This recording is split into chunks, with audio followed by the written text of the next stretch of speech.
Hola amigos, ¿qué tal? ¿Cómo estáis? Muy buenas, bienvenidos a un nuevo vídeo de mi canal, es un placer estar de nuevo con todos vosotros.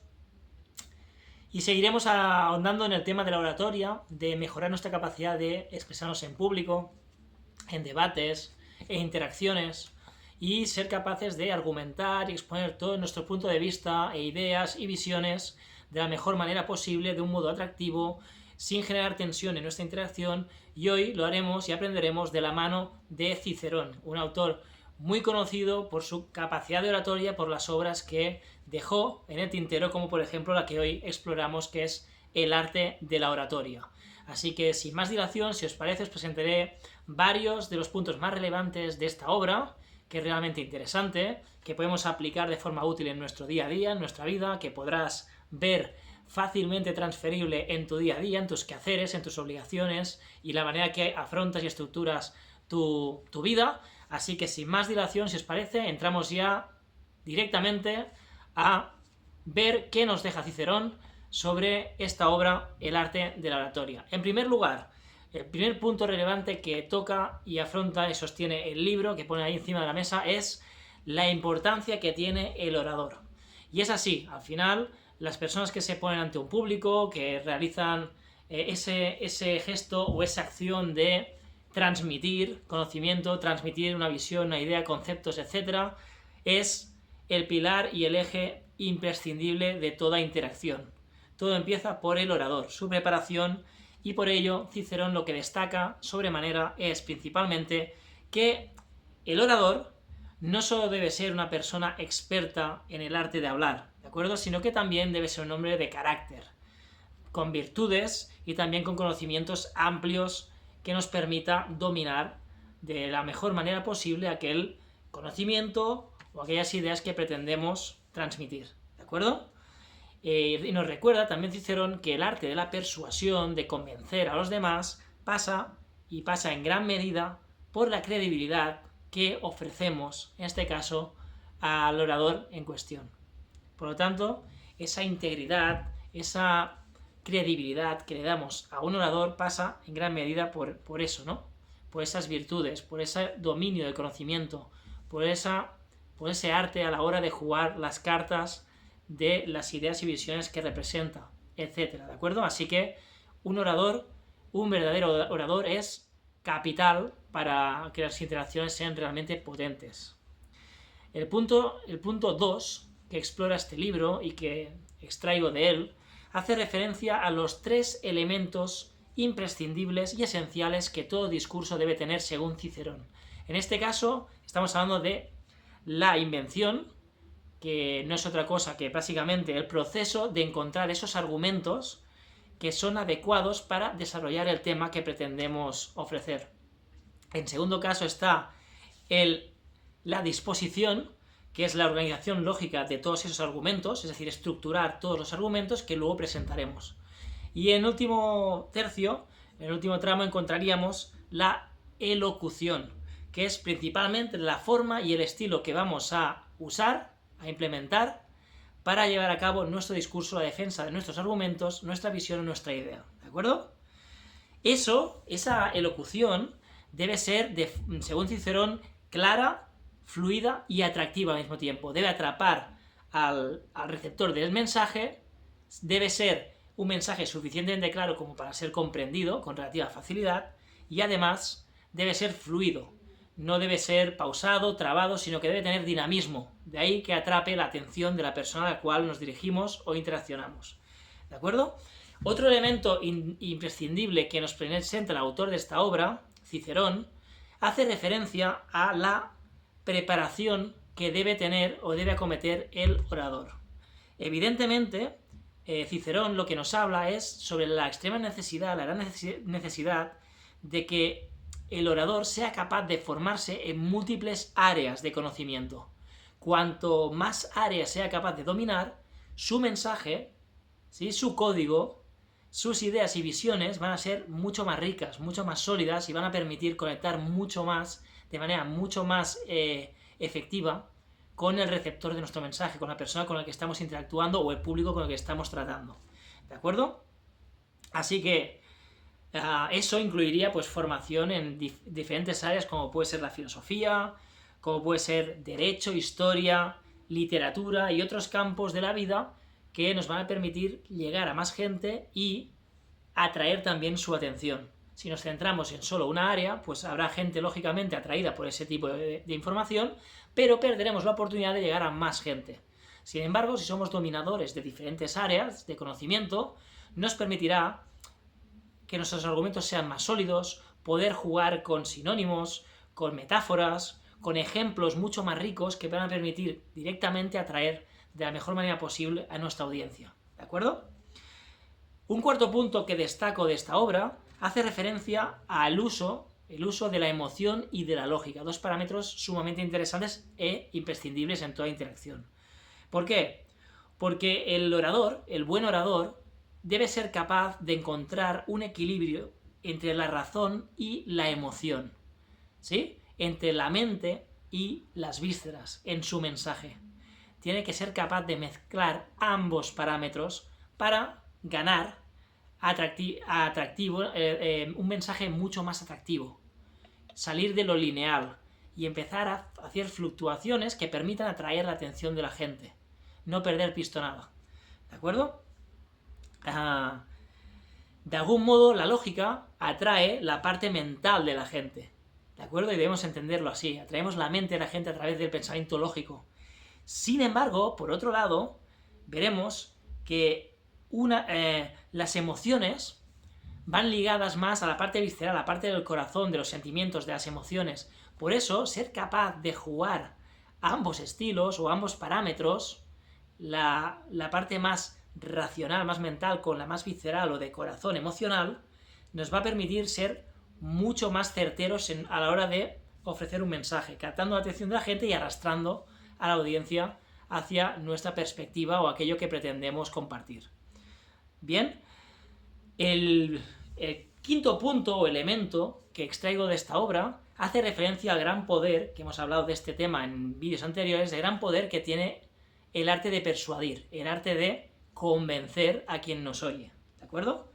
Por ello, Cicerón, el autor de esta obra, lo que destaca principalmente es que la oratoria no se trata solamente de convencer a nuestra audiencia o a la persona con la que interactuamos, sino que hay que aprender y ser capaces de persuadir a las personas de forma ética, no con malas artes, sino desde el conocimiento, desde el jugar bien nuestras bazas y ser certeros en nuestro mensaje, claros, dominadores de aquello que estamos exponiendo, ¿sí? Y encontrar esos matices, ese equilibrio a la hora de jugar nuestras bazas para atraer a la gente hacia una interacción positiva, donde fluya la información y donde llegue el mensaje.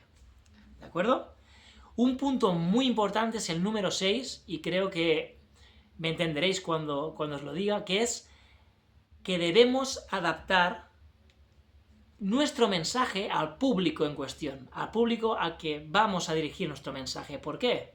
Porque muchas veces un mensaje se pierde por el camino simplemente porque el emisor de mensaje, en este caso nosotros, no logramos conectar con nuestro receptor. ¿Por qué? Porque nuestro mensaje no está en sintonía con las posibilidades de nuestro receptor. Por falta de conocimiento, por falta de incidir en esa área de la que estamos hablando, porque nuestro tono de voz no es suficientemente alto, porque utilizamos ejemplos poco claros o que no facilitan la comprensión de la otra persona, es muy importante que conozcamos cuáles son las características de nuestra audiencia. ¿Por qué se define nuestra audiencia? Aquellos rasgos más característicos, y que por tanto, una vez seamos plenamente conocedores de qué audiencia tenemos o a qué audiencia nos dirigimos, adaptemos nuestro mensaje de manera que se facilite la comprensión por parte del público. ¿De acuerdo? Cicerón al final habla de la gran importancia de ser flexibles y de tener la capacidad de poder leer las reacciones de nuestro público y ajustar el tono y también el enfoque de nuestra visión, de nuestro discurso a esta audiencia, a sus reacciones, a sus posibilidades de comprensión, etcétera, etcétera, etcétera. ¿De acuerdo? Así que, si no queremos que el mensaje se pierda por el camino, hay que hacer primero un análisis rápido de nuestra audiencia y adaptar nuestro mensaje para asegurarnos de que llegue, de que las personas a quien nos dirigimos nos siguen, nos comprenden y que encontramos elementos en sus reacciones que nos hacen pensar que vamos por el buen camino. Si por el contrario vemos y nos damos cuenta de que nuestra audiencia no nos está siguiendo, se están aburriendo porque hay matices que nos dan pistas sobre ello, o quizá los recursos que utilizamos o soportes que utilizamos no están sirviendo para dejar en claro nuestra propuesta, nuestras ideas, nuestros pensamientos, no podemos ser inflexibles, debemos tener esa cintura para modificar ciertos parámetros y encontrar recursos nuevos que nos permitan conectar, ahora sí, con la audiencia con la que estamos trabajando. ¿De acuerdo? Y por último, y el último punto, número 7, que quiero subrayar o destacar de esta obra, que es bien sencilla y también muy útil, como estáis viendo, es el hecho de la práctica constante. Cicerón nos indica que al final el buen orador se hace. Puedes nacer con facilidad comunicativa, por supuesto, pero al final todo talento precisa de constancia, de trabajo, de persistencia. Y por ello el buen orador se enfatiza y consigue mejorar y potenciarse a través de la práctica continua, de la práctica regular, de enfrentarte a la caída y me vuelvo a levantar. ¿De acuerdo? A ser capaz de practicar continuamente y utilizar algo sumamente positivo, que es la capacidad de observación. ¿Por qué? Porque a través de observar otros grandes oradores que puedan servirnos como referencia, a través de observarnos a nosotros mismos y ser capaces de discernir qué elementos han costado más o no han sido realmente efectivos de mi actuación y cuáles han funcionado realmente. Si somos capaces de aplicar la observación y ser realmente justos con nosotros mismos y con aquello que vemos, ¿sí? Decirnos verdad a nosotros mismos, estamos mucho más cerca de mejorar nuestra oratoria y ser mucho más convincentes a la hora de transmitir un mensaje o una idea. ¿De acuerdo? Así que al final, esta obra, ¿sí? El arte de la oratoria, que nos presenta Cicerón, un clásico, se entiende con estos 7 puntos que hemos hablado como una referencia, como una guía, para poder ir creciendo en nuestra capacidad de transmitir ideas y ser capaces de conectar con nuestra audiencia, con nuestro público de una forma clara, concisa, que atraiga la atención de la gente con facilidad y que quiera al público quedarse con nosotros, ¿no? En un momento y en un tiempo tan difícil, con tantas distracciones continuas que tenemos en nuestro camino, redes sociales, medios de comunicación, dificultades y problemas que encontramos en nuestro día a día, con tantas distracciones, es capital el hecho de saber qué debemos apartar de nuestro camino y en qué debemos focalizar nuestra energía para ser realmente efectivos y certeros en nuestro mensaje. Así que sin más, hay que seguir esta línea que Cicerón, a través de esta obra, nos presenta. ¿De acuerdo? Acabaré con 3 últimas ideas importantes que nos presenta el libro y que se presentan en forma de herramientas. La primera herramienta que nos presenta este libro como idea hace referencia a la invención o la creación de argumentos, ¿de acuerdo? Porque al final Cicerón nos enseña y recalca que un buen orador debe investigar a fondo sobre el tema del que va a hablar, ¿de acuerdo? Debe ir más allá, debe ser conocedor de ese tema, profundizar y explorar todas las vías posibles y las perspectivas existentes para abordar el tema. Es decir, debemos tener claro todos los palos que podemos tocar y argumentos que podemos utilizar a la hora de poner en perspectiva y en valor ese tema que hemos elegido. ¿De acuerdo? Así que la invención es el primer paso para generar un discurso. Es la fase de mayor creación, de descubrimiento de todas las ideas posibles y donde vamos a ir empezando a descubrir esos argumentos más sólidos y más convincentes que podemos utilizar en la parte del desarrollo del mensaje. ¿De acuerdo? También Cicerón lo que nos habla es que si nos enfrentamos a un debate con otros contrincantes, debemos ser capaces de detectar los puntos débiles de ellos para lograr revertir la situación y brillar con nuestras posibilidades, atacando también esos puntos débiles que presenten los contendientes, los contrarios en este caso, ¿de acuerdo? Segunda herramienta que nos presenta el libro también hace referencia al uso del argumento lógico y ético. Y es que para Cicerón un argumento debe ser en todo momento racional, debe ser lógico, pero a la vez debe ser sustentado sobre gran capacidad o grandes valores éticos. Es decir, una cosa es que sea partiendo de la lógica, pero debemos intentar siempre cuando desarrollamos nuestra capacidad de oratoria de ser fieles a nuestros principios éticos y no perder nunca esa estela, ¿de acuerdo? Ser fieles a quienes somos y en lo que pensamos, y ir con ello a capa y espada hasta el final, ¿de acuerdo?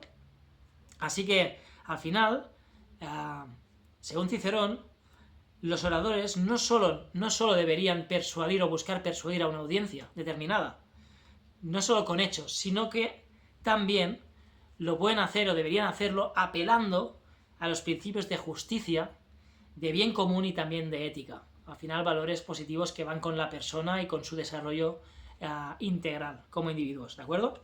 Y por último, el tercer elemento, tercera herramienta que nos presenta el libro y que he querido destacar es la disposición o estructura del discurso. Algo realmente importante. ¿Por qué?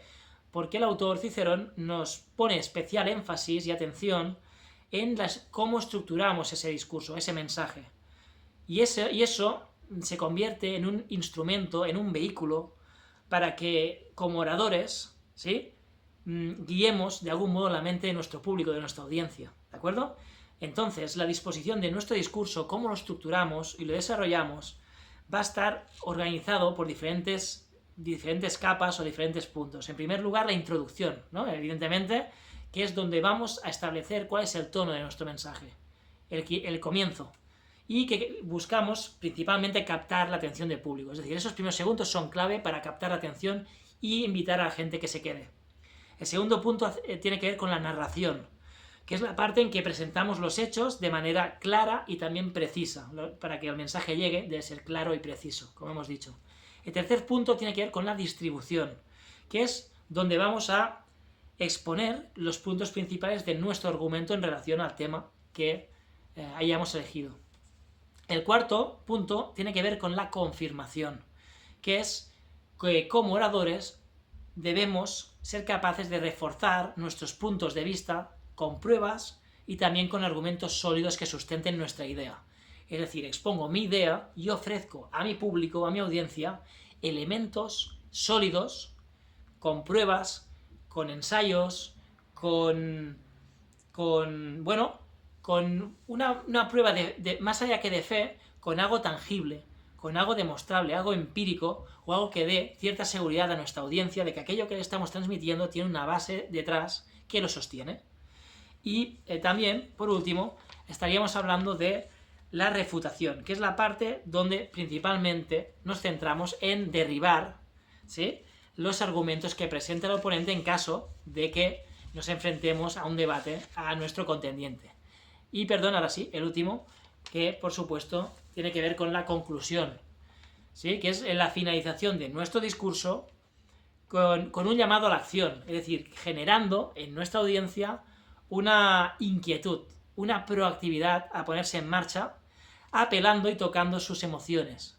Debemos ser capaces de conectar con sus vísceras, con sus emociones y sentimientos, y de ahí buscar que se realice o se desarrolle un sentimiento, una sensación de respuesta automática en modo de acción por parte de la audiencia para que se pongan en marcha, ¿sí? Si hemos hecho bien nuestro trabajo apelando a estos 6 puntos que hemos comentado, nuestro oyente tendrá un fuego interno dentro de sí que le permitirá salir de ahí y querer comerse el mundo en relación al tema del que hemos hablado y del cual lo hemos convencido. Así que nada, amigos, sin más, corto ya este vídeo, espero que os haya gustado el arte de la oratoria de Cicerón, os recomiendo que le deis un vistazo, creo que es realmente útil, que habla de temas muy de sentido común, pero de aplicación relativamente sencilla, cada uno con el tipo de vida y estructura de día a día que mantenga. Y sin más, os espero ya en el siguiente vídeo. ¡Chao!